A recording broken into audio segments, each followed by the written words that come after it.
welcome to another edition of GW Unspoken, where we discuss stuff we don't typically talk about, but probably should. And we're here talking about gratitude. Season 9, Episode 7.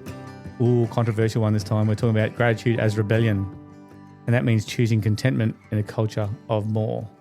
You know, because we are in a world constantly telling you to do more, have more, be more. Well, choosing to be content, that's actually a radical act in itself. And here's the problem. Here's the problem with society, with everyone, regardless of how old you are. We are addicted to more. We live in a more culture, more followers, more hustle, more side gigs, more ab definition, maybe even more digital detoxes, more. Our entire economic system is built on the idea that you're a permanently dissatisfied consumer and you're never enough.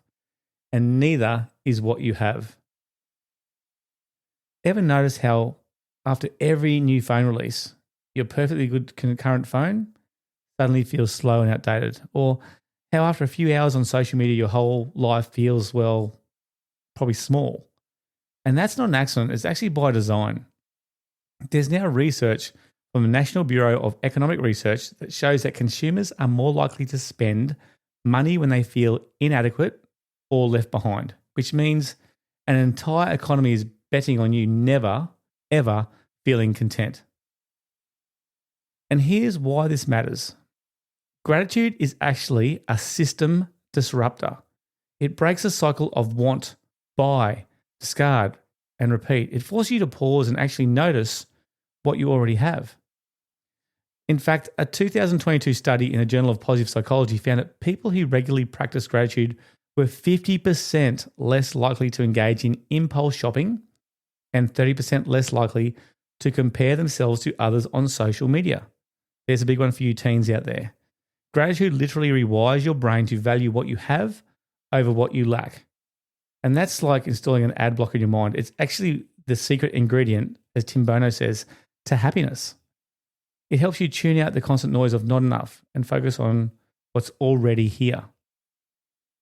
And you know what? Here's where it gets a bit spicy. A lot of people here be content and think, hey, that must mean I have to settle.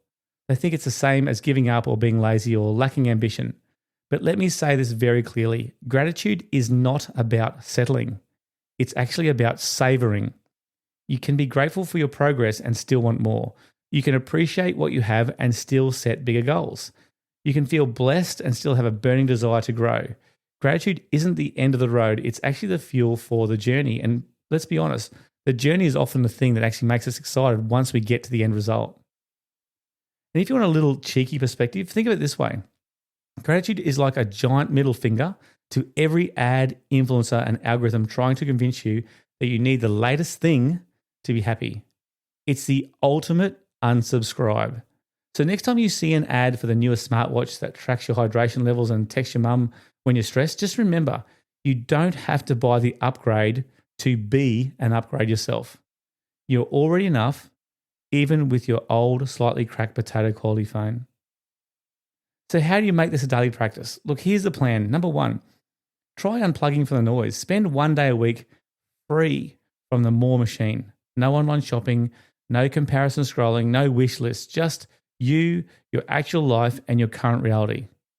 Number 2, celebrate what you have. Every time you feel the urge to upgrade, upsize, or overhaul, stop and ask yourself, do I already have what I need? Am I really lacking or just being told I am? And number 3, keep a gratitude rebellion journal. I love the journals. When you write stuff down, it gets it out of your mind. Every day, write down 3 things you're grateful for that cost nothing. Pen and paper, not text, not note section. Actually write down. You'll be surprised how quickly this rewires your mind to see abundance where others see lack.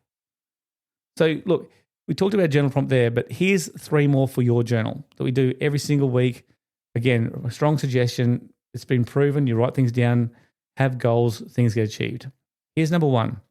Again, strongly encourage you to write these down. Number 1, what's one thing I already have, as in you, that you've been overlooking or undervaluing? So give it the credit it actually deserves. Number 2, where in your life have you fallen into the trap of believing, hey, I need more to be happy? Is it status? Is it wealth? Is it physical appearance? Is it fitting in? What is it? And number 3, what would your life look like if you genuinely were content with what you had just for 1 week? What would it look like? How would that change your mood, your choices, your relationship, maybe even your finance? Because remember, even people who buy online shopping to buy things to make themselves feel better, it's a double dopamine. It's a double carrot to get hooked. Exciting to scroll through what you want, suddenly purchasing it, that's a dopamine, and then dopamine waiting for it to arrive on your door. What would it look like if you were just content for 1 week? All right, that's episode 7. We've got 1 to go. And remember, contentment isn't complacency. It's a quiet, rebellious refusal to be a pawn in the endless game of more. And look, if this episode hit home for you, share it with someone who needs to remember that they are already enough, because the ultimate flex isn't more, it's actually enough. And I'm Gary Woodford. This is GW Unspoken, where we discuss the truth even when it's convenient, or should I say inconvenient. Catch you next week.